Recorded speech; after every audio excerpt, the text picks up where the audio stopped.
Have you seen I've sent you the new link for the registration for the new workshop in April? I've sent you that. No, that's exciting.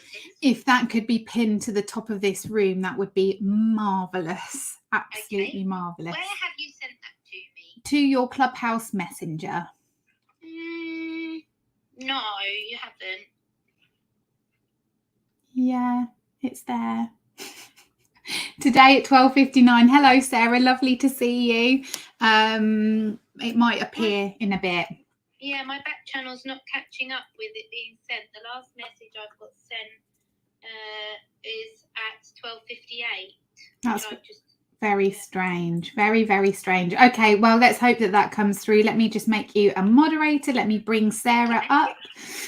Lovely stuff. Excellent. And we will be beginning today's room very shortly, where we're talking about sorting your services, because this is something that so many of my clients are struggling with. We're live on LinkedIn as well, and we've got an exciting hour full of strategy and support for people who might want to ask questions or give advice and support. It's completely up to you how you navigate this room, how you use it. But basically, I have 3 levels of service. One of them is working with people who are making their first 6 figures. One is with women who are creating their first million. And I also work with corporates at a very, very high level when we come to leadership, when it comes to talent management, making sure that retention and keeping and growing and scaling businesses is something that's at the forefront of leaders' minds. So there are 3 different levels at which I work. And what I see very commonly from the first 6-figure businesses, so businesses that have not yet made their first 6 figures, is a real need for clarity on the services that they're offering. And if you don't have clarity on the services that you're offering, you cannot sell them. When it comes to the first £1 million, we often have the services sculpted and created and very, very strong. And it then becomes about understanding scale and how to decrease your time within the business and make sure that actually you are bringing in services, people, personnel into the businesses to support them in creating that scale and growth without you necessarily having to be there. So what's really interesting is the transition that happens between that first 6 figures and that first million, and the mindset that's required to get to those different stages. So not only are we going to be doing a bit of a clinic today on making sure that our services are in alignment with what we actually want to be selling, and does that actually make sense to is there market value in that? Is it needed by the market? Do you actually want to be doing it? But also looking at the mindset hurdles that people face when they are creating their first 6 figures and their first million. Commonly. So we have quite a few of the collective in the room, which is brilliant. It's lovely to see you. Julie, Dell, Dahlia's here as well. Absolutely awesome. We'll make sure you're moderated as soon as possible. Rayanna's just looking for the link to put at the top of the room.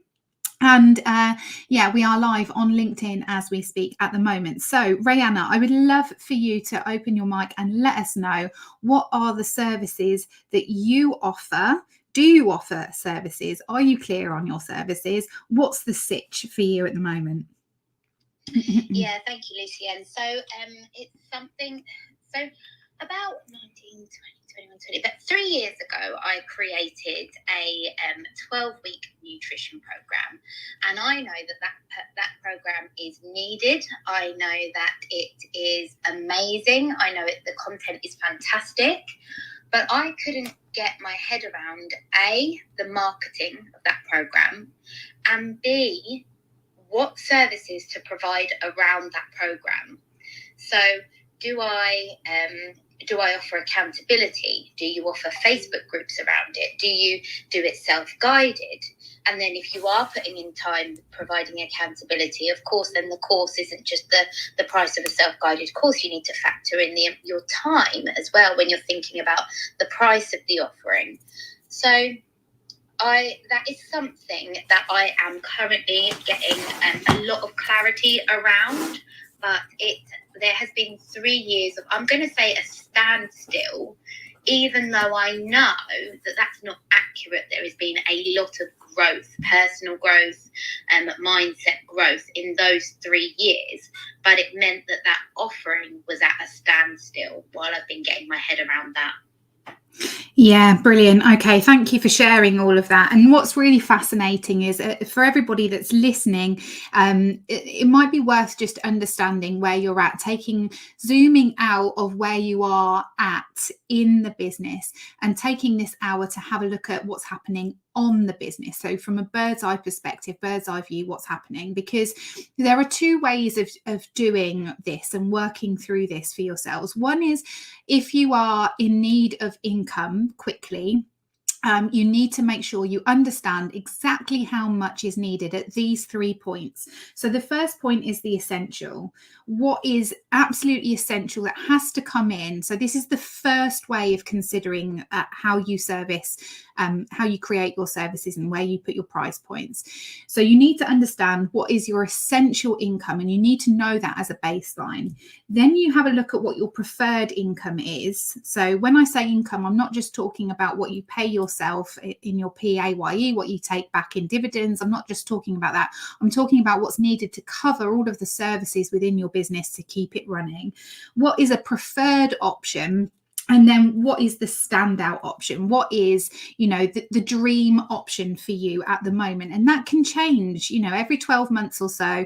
That needs to be changed in accordance with the evidence of what it is that you're creating. So you need an essential amount that needs to be coming into the business, the revenue. You need a preferred amount which needs to be coming in, and then you need the standout. You need what it would be for you to stand out, really shine, and have all of that energy about you.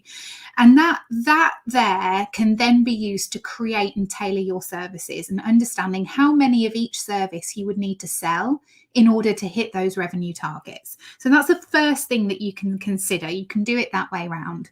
That's quite clinical though.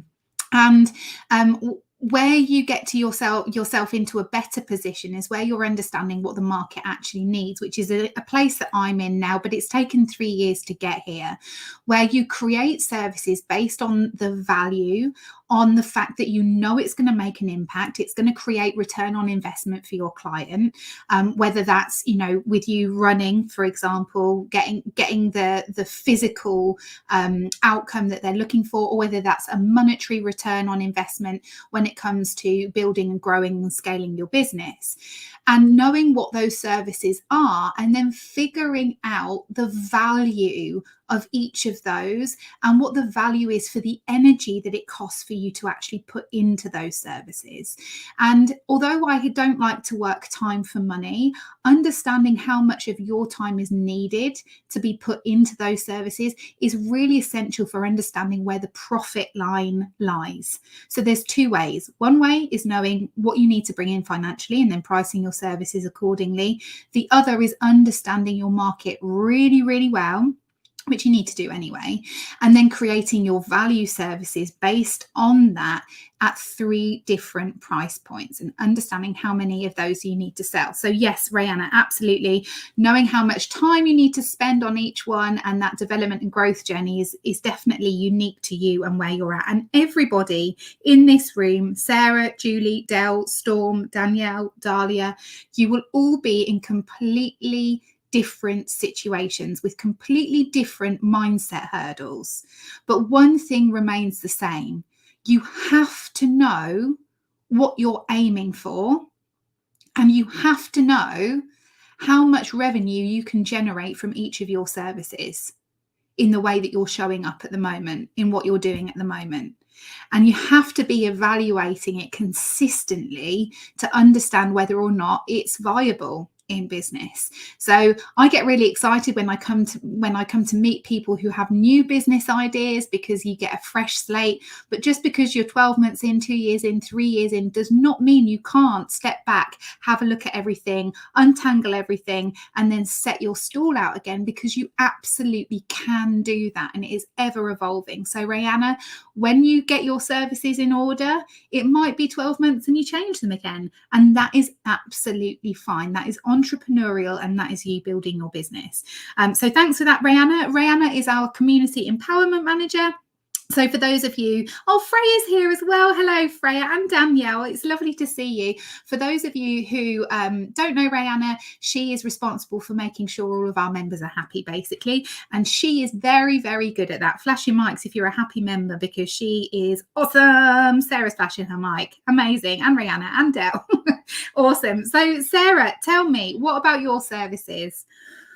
I'm in a similar-ish situation to Rayanna, in that I've kind of gone backwards and forwards, and it's only recently that I really kind of know what my services are. I've got kind of a group service and also a one-to-one, and one of the things that's been holding me back in a way is how I'm going to deliver it. And it's like you say, it's all very well saying, it's going to take me half an hour's live here and a group call of an hour there, but actually the rest of the work that I put into it has to be accounted for. I can't just sort of say, I'm doing that, so I'll charge this much. It's the whole package.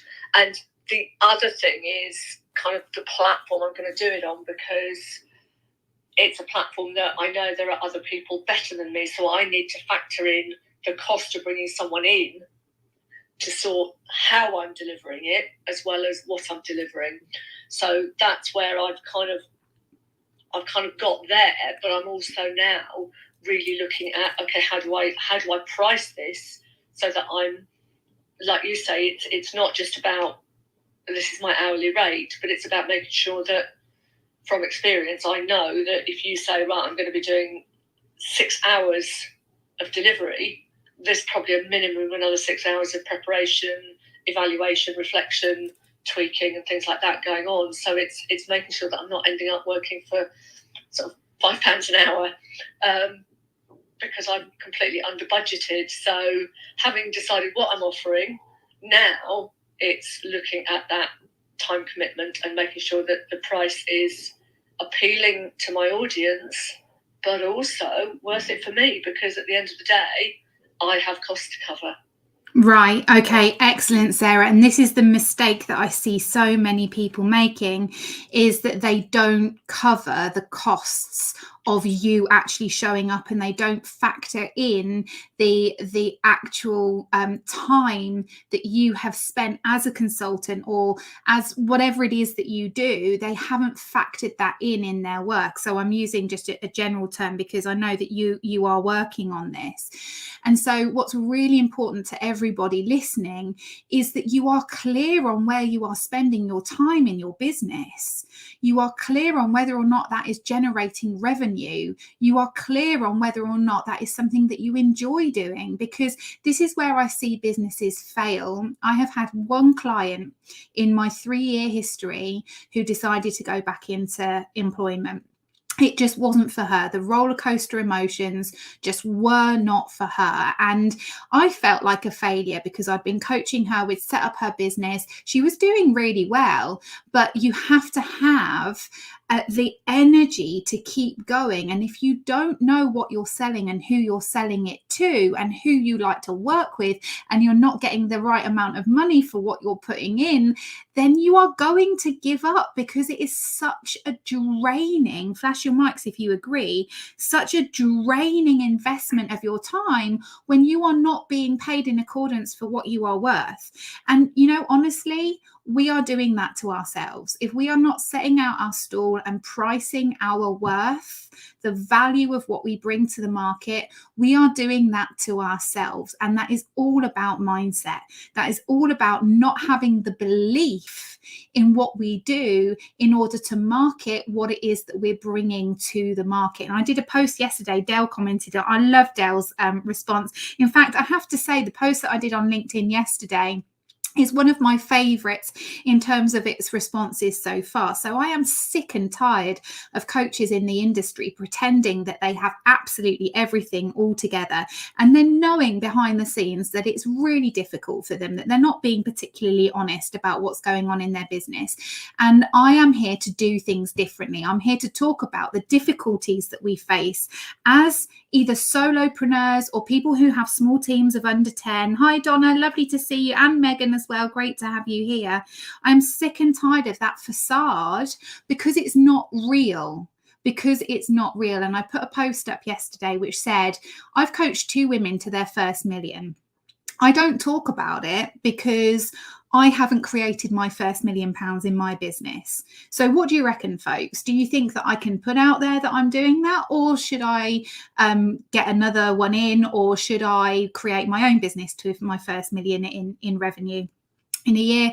What should I do? And the responses were absolutely fantastic. But you can bet your bottom dollar that there are people out there who do not believe that you should be supporting people to do something that you haven't yet done for yourself, but you have to have the evidence that you are capable of doing it. So Sarah, you've got the evidence that you are capable of doing it.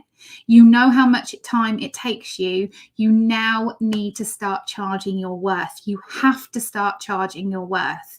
And I can't wait to really focus on this in the membership with everybody, but just to make sure that the services that we've got are bringing in the revenue that we need to keep the energy to show up in our businesses. So brilliant stuff, Sarah. I'll actually come back to everyone and ask you what your services are if you do have them. So Julie, do you have a service in place? I know that you are a relatively new business owner with lots of experience in your field. Where are you at with this? I am doing one-to-one. I'm still formulating because mine's very organic with every client because they all have they're all at different places with regards to their finances. Some are more knowledgeable about it, and some are really sort of head in the sand and really love to be nurtured and brought out of it. So I'm finding it so a bit of a challenge at the moment, understanding what I can offer and who, and because they all need such different services.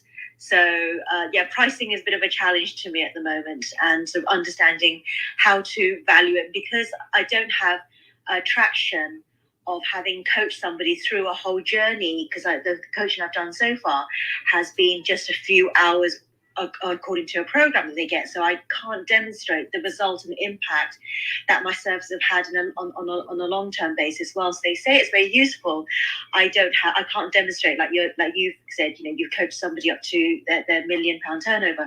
So yes, so pricing is challenging for me, and putting together some sort of format of what a service looks like with me is also quite difficult because of everybody's needs are different. So working on that one. Okay, brilliant stuff. So Julie, you have the accreditations and you have all of the qualifications to do what you're doing, right? You're really highly qualified in this area. Is that right? Yes, I am. Right. So you have all of the skills and expertise through qualified bodies that say that you are able to do what you say you can do. Yeah. Okay. So the difference that I see with male and female people going into consultative services or coaching services when they have been within corporate is that women will wait until they have got that demonstrated evidence. And oh, the irony, because I'm exactly the same. Whereas men will go, no, I'm a consultant and this is how much I'm charging.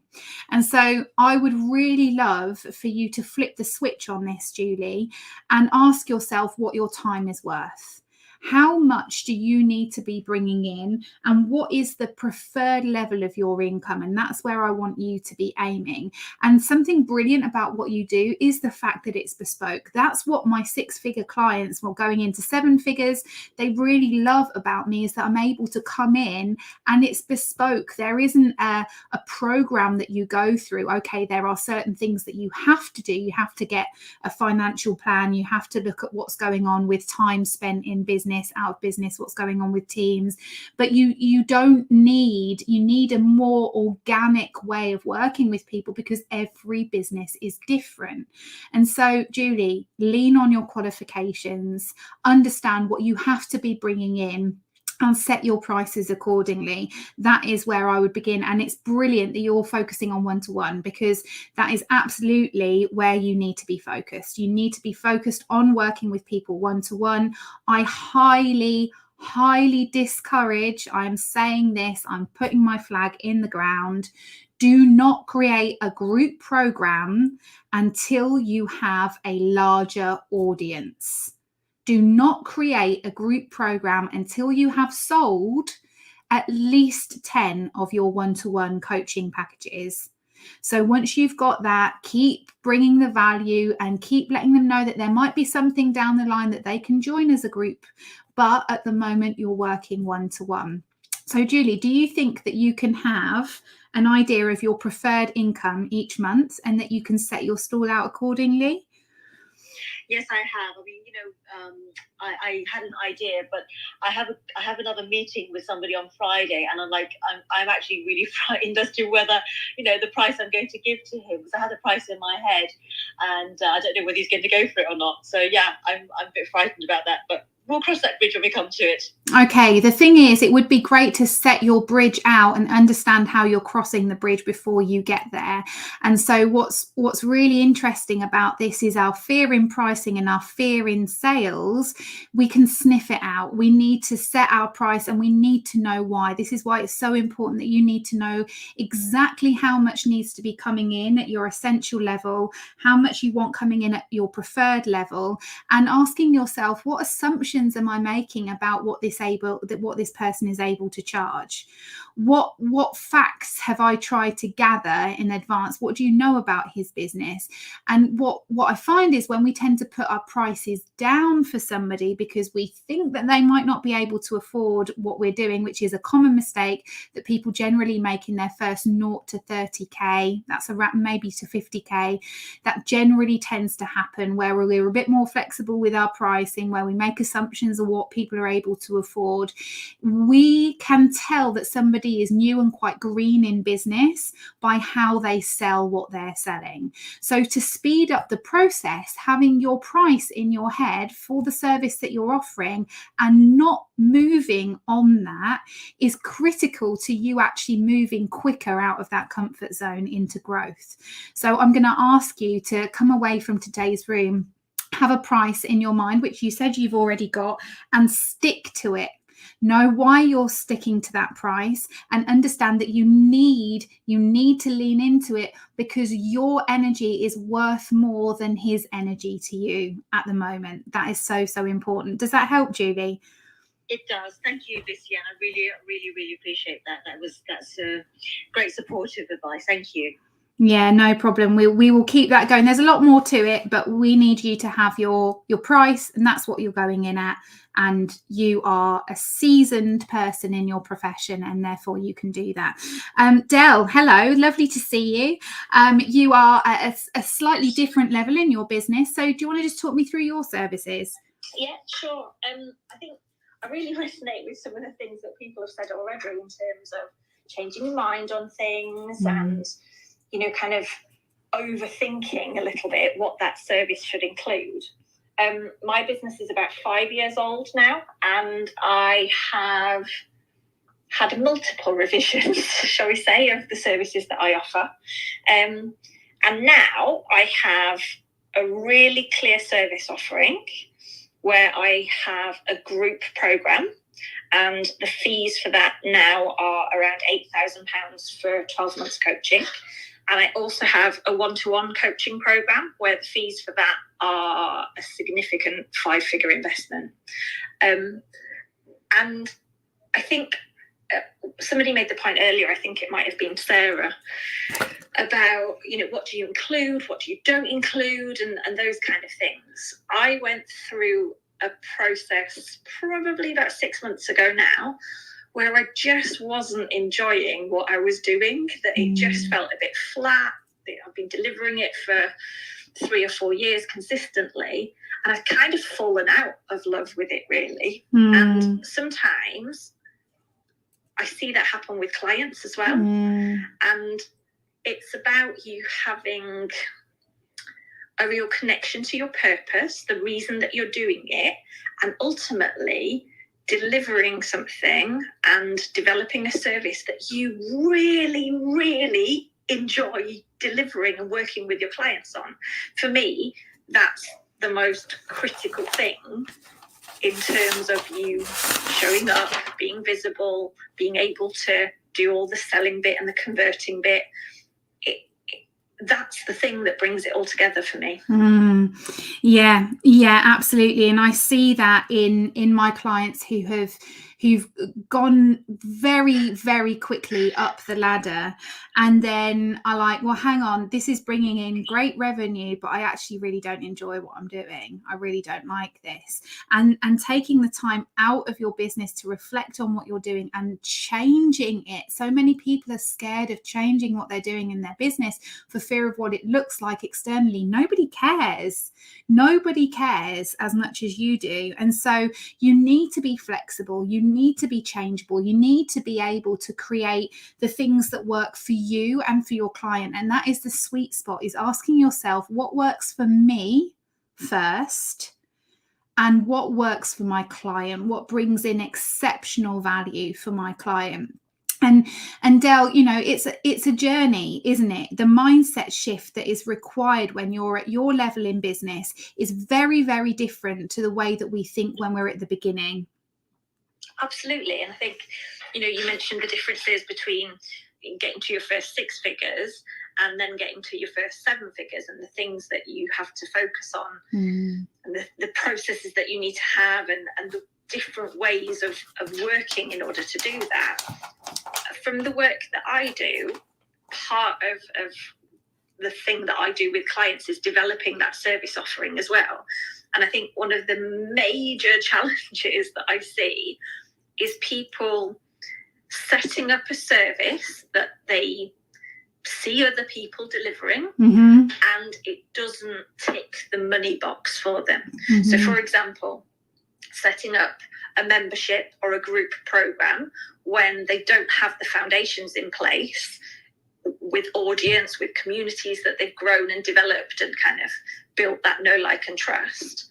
And again, at that point, it's really easy to fall out of love with it, because you're not seeing the income as fair value for the input that you're giving, the delivery, the time it takes, you know, the knowledge that you have.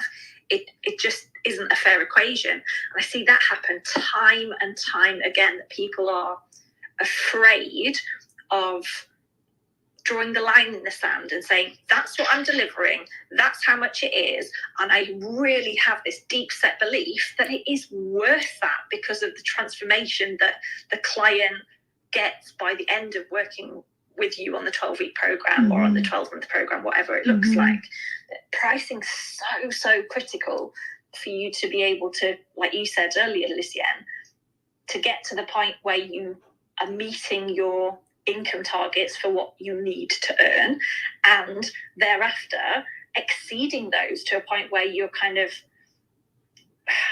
exceeding those goals and those income targets that you set.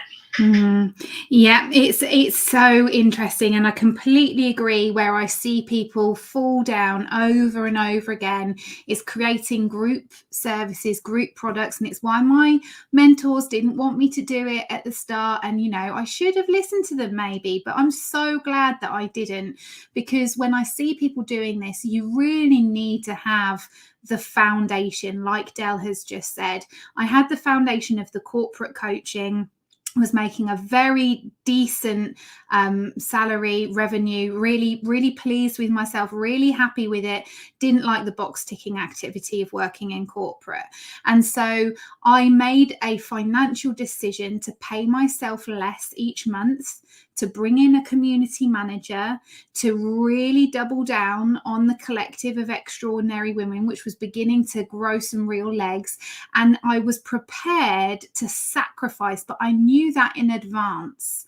And I think what people think is, when they create these group programs, is that it's going to be like the snowball effect. Well, it's actually more like pushing a snowball upstairs and then having a bit of a slope down. You have to go up, across, up, across, up, across, up, across. And it is such hard work. And if you are not strongly pinned, as Della said, to your why, if the why is you want more revenue, then a membership and a group option is not the way to go unless you've got the resources to market, unless you've got a lot of expendable capital that you can put behind that. It is really difficult. And I have found myself questioning, since I haven't had that cushion of the corporate, where I've been saying no to corporate, to really double down, because we get used to a certain lifestyle, right? We get used to living a certain way. I'm very lucky to live in the way that I do.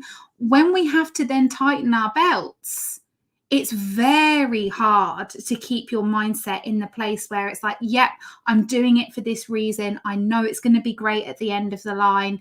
And it is a mistake that I see so many people make. I'm lucky because I'm not lucky. I am lucky, but I'm also not. I have placed coaches around me to kick me up the arse when I need it and to keep me focused on the goals that I've been setting for myself. It's absolutely fascinating. Del, I love that from you. Drawing a line in the sand, charging what you charge, and it is a common problem for women in business. It is very, very common. Storm is here. Storm is our social media manager. She is new to the collective of extraordinary women. So Storm, before you were working for me, before you were employed by us, what were you doing with social media? Did you have like a social media package, a service that you offered? I did, yeah. So I had a bronze package, a silver package, and a gold package. But since being more experienced, I've changed my services, so I can now, well, in the future, I can offer one-to-one calls. What else is there? Content creation, website management, hashtag strategies, and ebooks. And that's for what I'm going to do for the future. Yeah, brilliant. Okay, so what Storm has spoken about there is a bronze, silver, and gold, and this is why 3 tiers are so frequently used in marketing and in business, is because people will tend to opt for the middle option. Having 3 tiers means that there's a middle option, and that is that comes in line with the baseline, the preferred level of income into your business, and the absolute success, like where you really want to be going forwards with your business. Having 3 different tiers. Now with me, it's very different to Storm, because the bronze, silver, and gold might all be talking to the same ideal client. My ideal client are 3 different clients, and this is something that you really need to think about. My ideal client for the membership, I mean, there are people who are just in there because they really love me and they just want to be around me for some unknown reason, and they have been one-to-one clients with me in the past, or they've been a corporate client of mine in the past, and they just love what I bring to the table and they want to be in the membership. There are some who are genuinely there to make their first 6 figures, and they're there, and the strategy and the guidance in that membership is for that. It's a very, very different client working with somebody who has made those 6 figures and now needs to really double down on how they structure the value propositions in their business, whether or not they begin delegating, they understand what it is that other people do better than them. It's moving from being the founder and the CEO to bringing somebody else in as a CEO and being CFO. When you first start, you're all of those things. And having 3 different ideal clients is very tough at the start. So having one ideal client that you're selling one service to in your first few years of business is critical to you understanding what's working and what's not working, and then building in gradually, slowly building in. Do you want to go with the same client avatar but with a slightly increased value offer, or do you want to have 3 or 2 different, entirely different sets of client? And with my coaching, because I'm a unique kind of person, because I'm a very highly skilled coach, but I'm also a highly skilled mentor, and it's not very often where you find that combination of both. I am able to work with those different levels of business owner, and it's because of that I can have 3 different ideal clients. So you really do need to think about where your strengths lie, and whether or not that's working with one ideal client or whether there's a number of different ideal clients within your business. So thanks for that, Storm. Love that from you. Absolutely fantastic stuff. Donna, coming to you, what are your services? Yeah, hi Lucian. So I help insomnia sufferers get their sleep back on track, and I'm writing as I'm listening to you. And my ideal client, as I see, is not completely defined, and I think it's something that I really need to look into, because obviously insomnia sufferers, there are many of them out there. It's usually around 10% of the population, depending on the country. And I'm thinking, as I was listening to you, I was thinking, is it busy professionals? Is it even retired people? Is it teenagers? So I don't really have my client avatar completely defined. And my struggles today with regards to that are that it's not, I'm basically a sleep therapist, so kind of a sleep coach. However, usually my clients who actually do, follow to a T what I recommend that they do, these people are with me for 1 or 2 sessions and then it's done. So my issue today is getting more clients, because I'm not going to be following them for 6 months, hopefully. So that's, the client turnover is very, very quick. So that's a big issue I have at the moment. And my second big issue is that sleep coaches don't really exist yet. The wellness coaches do, the sports coaches do. We know who to go to for nutrition, but for sleep, we're going to go to the doctor. And the doctor's simply going to give us medication, which doesn't really work, because it's very tied to the medical profession. Sleep, in everybody's minds, is more doctor medicine. So most sleep coaches who are successful today have many strings to the bow. So they're a chiropractor, they're a hypnotherapist, and those are skills that I don't have. So those are my, in a nutshell, all my kind of current issues on the table. Okay. So the first thing that I'd like to pick up on is this idea of more clients. So in my membership, we want more clients. We want to bring in 100 members into that membership. However, with my one-to-one, I want less clients. So what's really important to understand, and it's fascinating, this is there's often a perception, and I see so many webinars that are being advertised at the moment for, bring more clients into your business, have more clients in your business. Well, actually, it's a bit of a fallacy that having more clients is going to make things easier for you. What's going to make things easier for you is having more revenue in the business and having better quality clients.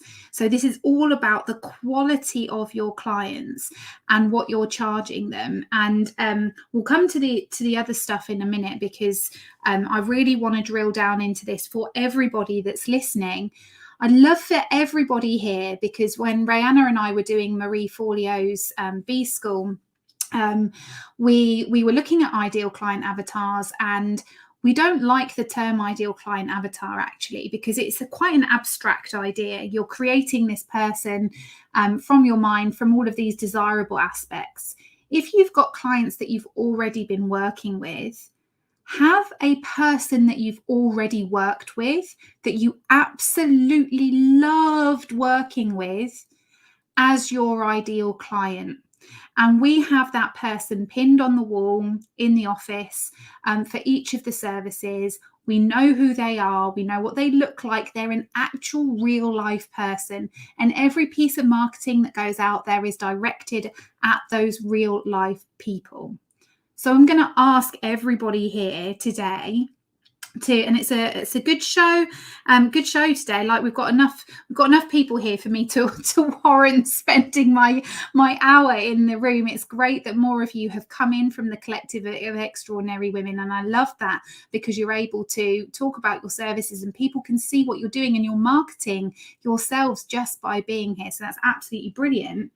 But just marketing yourself and wanting more clients is not the route that you need to go down. You need to have, probably in the first couple of years, less clients that are bringing in a higher level of revenue that you enjoy working with, that gives you the energy to want to carry on. So that is critical. Look at the people who are on your prospect list at the moment and ask yourself, how many of those people are the dream client? How many people are you attracting into your business that are the dream? Or are these people that you're bringing in because of scarcity mindset, because you're worried that you're not going to make enough money, because you need to pay the bills? That's all well and good. That needs to happen initially, but we have to shift our focus to our energy being on who we want to work with. So Donna, what I'm going to ask you to do is, maybe if you haven't already had your ideal client come through, so you don't know what they are like as a person, because I know that you're very new in this business, creating an avatar is a little bit abstract. So think of somebody that you would love to work with and have them on your wall as the person that you're talking to.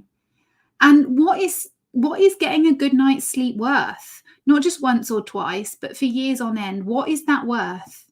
It's worth so much. And the fact that you are new in this industry shows me that you have got so much capability to disrupt. You can absolutely turn this industry on its head, upside down and inside out. You just have to believe in what you're doing, and you have to market yourself to the right people. I remember we spoke in the last room about who your clients had been. They are not your ideal clients. They can be eventually, but right now, the value of each client is critical.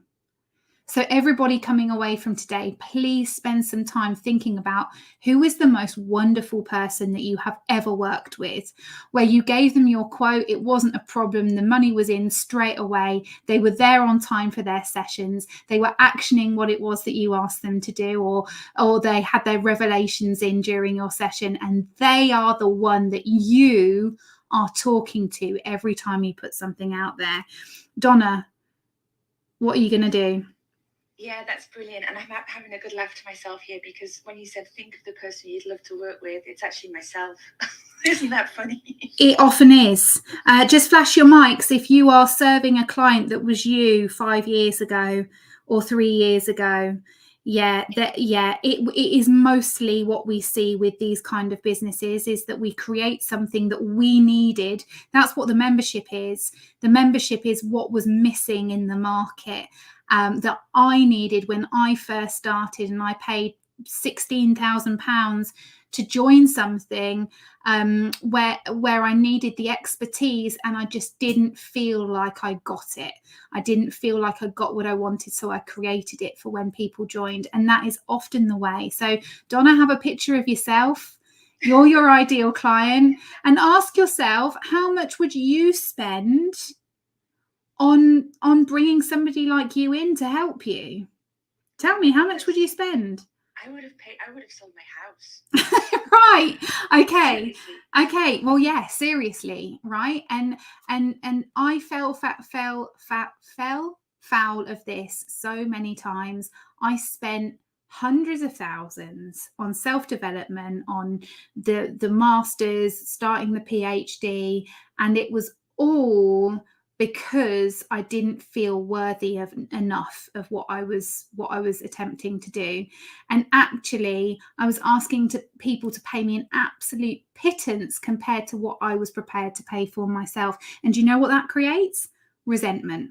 Massive resentment that people are not paying and are not willing to invest in themselves, are not showing up, are paying lip service to development. So Donna, charge what you would have paid reasonably with the value that you're creating. I love that, Donna. Absolutely amazing stuff.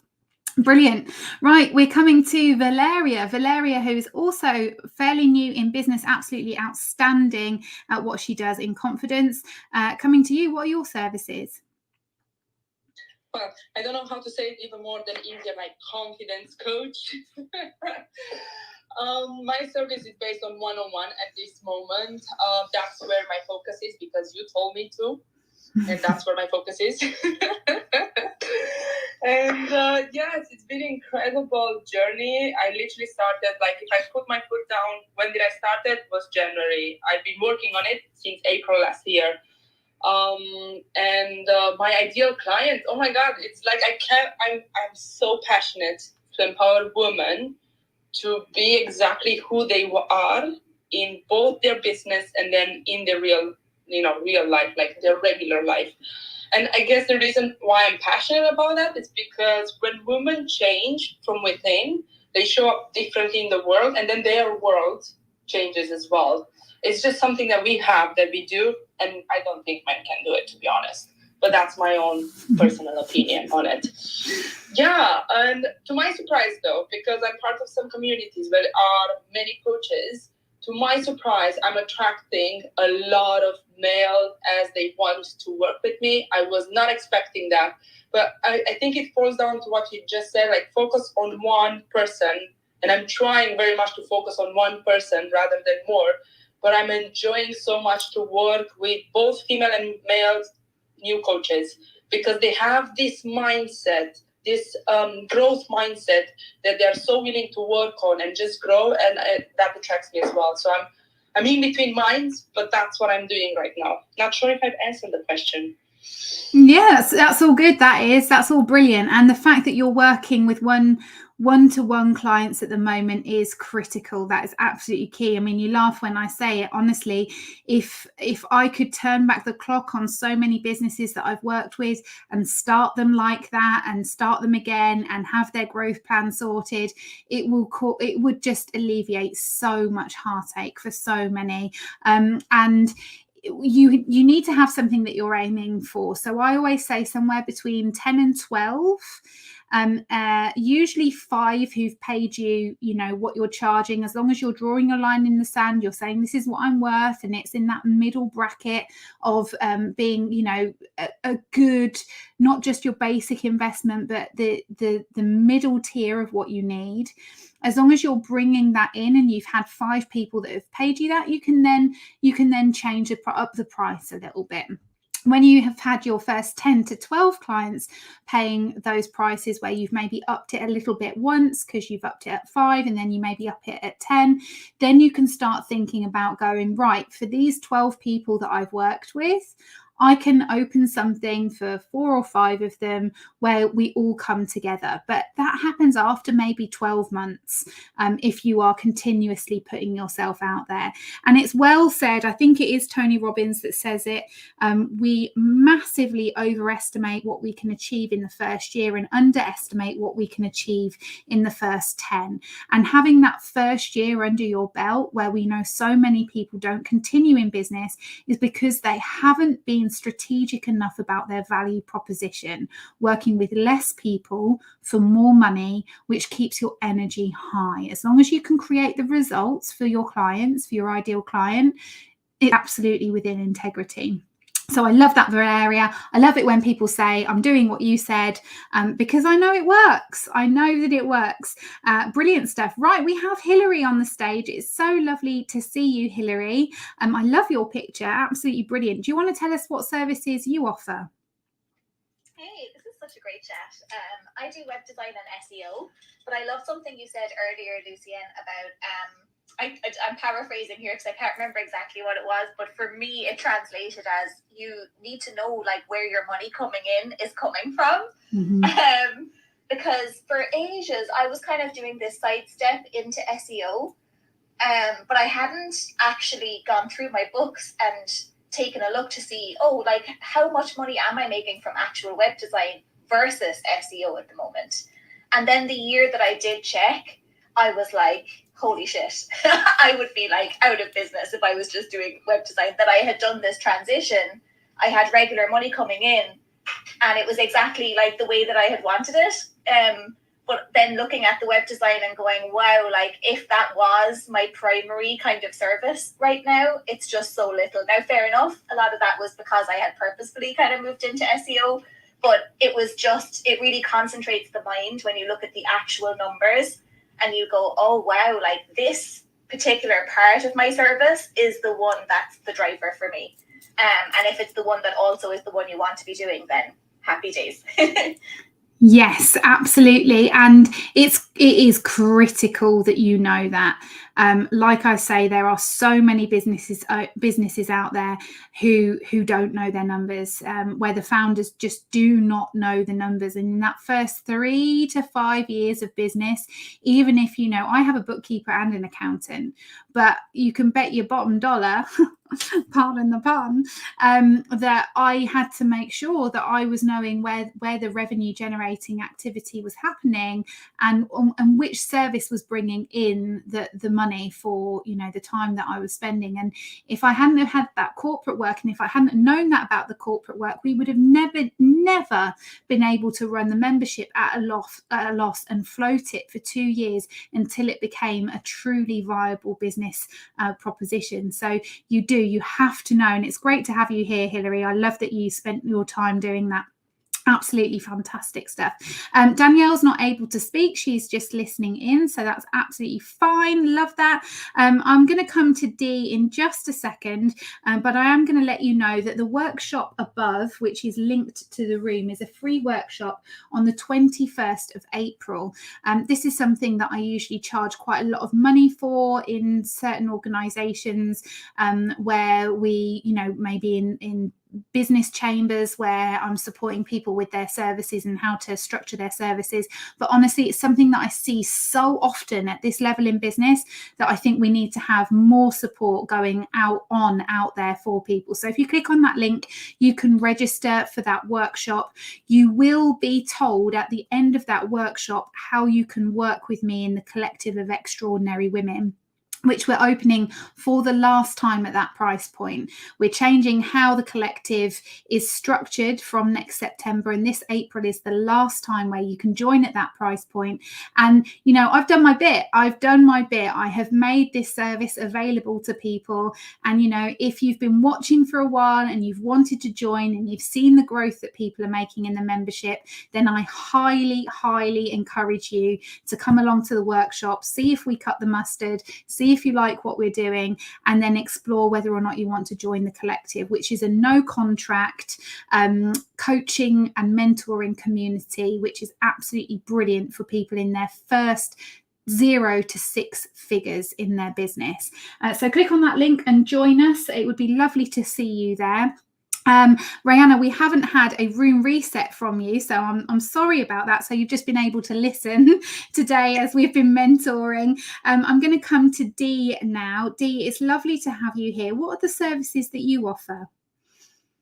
Oh, thank you so much. Yes, lovely to be here. I wasn't prepared to speak, but thank you for inviting me up.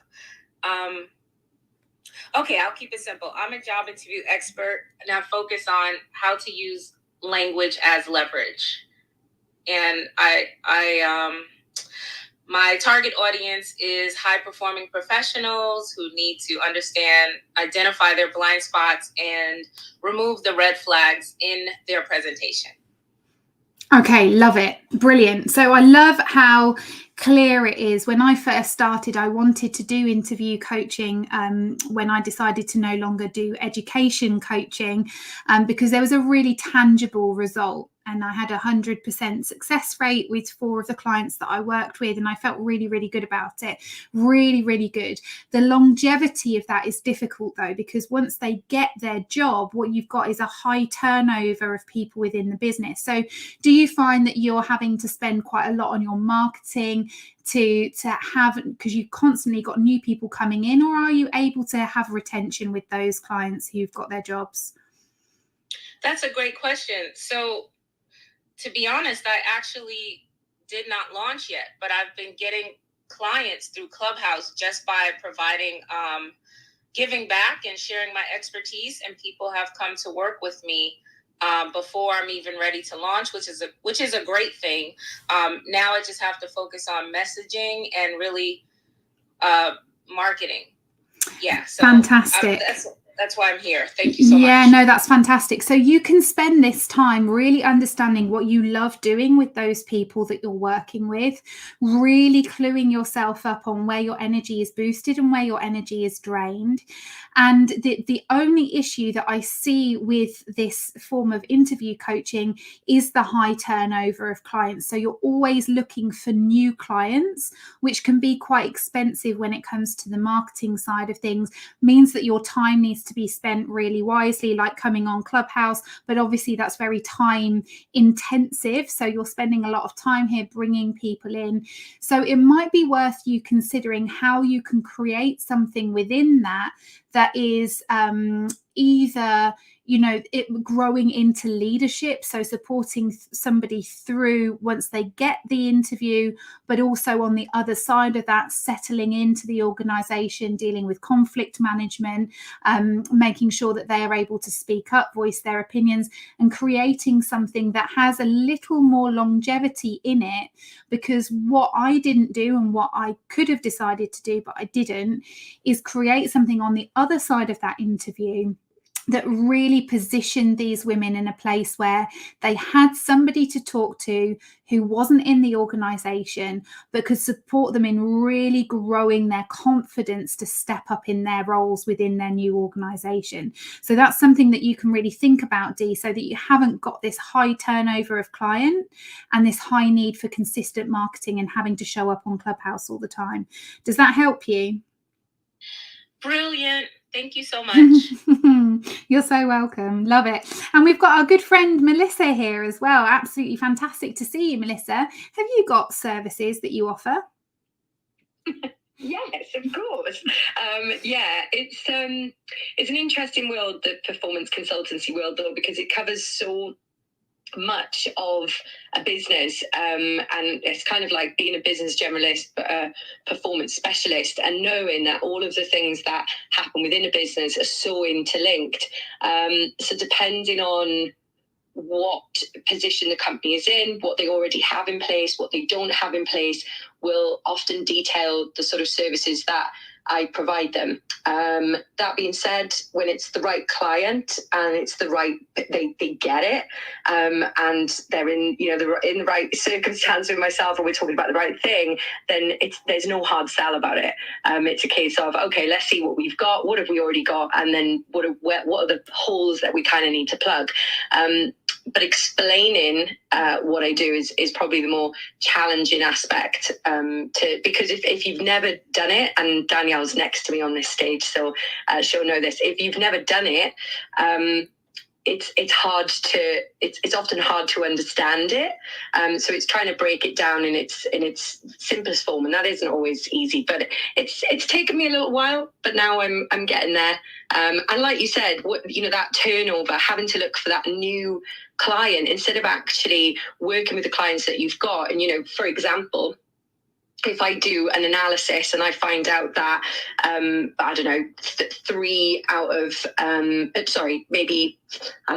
let's say 3 out of the 13 pillars that and areas that I talk about are covered, then really there's 10. So then we're really looking at priority basis. So in the next 3 months, in order to move you forward, to implement more of the framework, or to get you further down the line in terms of analysis to 100% of this being actually implemented, where are we going to prioritize that? So in 3 months, if we could get you from 50% to 80% of this implemented, what are the benefits of that? And what is the worst case scenario, even if that was just where we got to? And that's sort of where I go with it.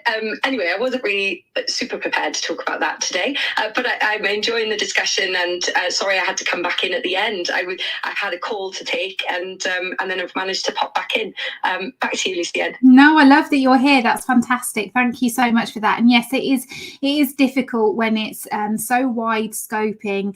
And we were talking about bespoke natures of business. So when Julie was talking about her services, the bespoke nature of the business, when I am working with multi 6 figures into 7-figure clients, it is absolutely bespoke, and it's that speciality and skill that you need to really understand the organization to be able to pull those pieces apart. I often talk about having that tangled necklace. You need to put it down. I don't know if you know, but in order to untangle a necklace, it's much better to have it down on the surface so that gravity isn't pulling at different parts of the necklace, and it's a much easier way of untangling it. And so when we do this I actually do this to show people, especially when we're doing boardroom work, I have tangle necklaces. Everybody takes those out and they try to untangle them, and then we put them down on the table and we look at them and we actually start using maybe a pen or a tool to unravel it, and it's unraveled much faster than it would be if you just had it in your hands. And that's the analogy for me, is when we're holding these problems in our head, we don't have the opportunity to untangle it like we do when we are, say, in a room like this and talking about it and exposing it, putting it down in front of us and using the tools to untangle that ravelly mess, which means that we are able to take action on things that are absolutely clear for us rather than being really unclear. And what Melissa is talking about is having that bespoke service and being able to sell it, and it's all about the messaging. So with Melissa at the moment, it's all about how to message to her market. And we see that shift happening from those to those first 6 figures. It's all about sales and marketing, all about sales and marketing. And then when we move into that first million and then into multiple millions, we're talking about process, we're talking about structure, we're talking about management, we're talking about all of those things that mean delegation, etc. And we've hit the top of the hour, so we've hit 2 o'clock. It's been a slightly different room today, but it's really nice for me to be able to come in and actually share some of the expertise that I have from working at this level with my clients. And what I would say is, by clicking on the link at the top of the room to join the workshop on the 21st of April, it's giving you access to the last opportunity to work with me in the membership at that level. So I've been doing this for some time now. I absolutely love it. We're slightly changing the structure. It's still for 0 to first 6-figure businesses, but this will be the last time you can access it at the price point that it's at. That's not to create false scarcity. It's just because my business model needs to make sure that we have got people who are truly committed to their growth, that they really understand the value of what it is we're bringing to the membership. So please do click on that link, join the workshop. The workshop is something that I've done so many times with clients. It's free to you, and that will, by being there, that will give you access to actually joining and registering for being part of the collective of extraordinary women. Okay, Rihanna, you haven't had to do a reset, which is lovely jubbly, but I hope you've all got some really good ideas, inspiration. Please do follow the club. We're here every single Wednesday at 1 o'clock. We're also over on LinkedIn. I am one of the very few LinkedIn beta testers for their audio rooms. I'm in the top 1% for coaches and consultants on LinkedIn, and I would be more than happy to have you join me over there again tomorrow at the same time, where I'll be discussing the same thing. Look out for the link on my profile. Okay, folks, have a lovely week, and I'll see you all when I see you. Take care. Bye-bye.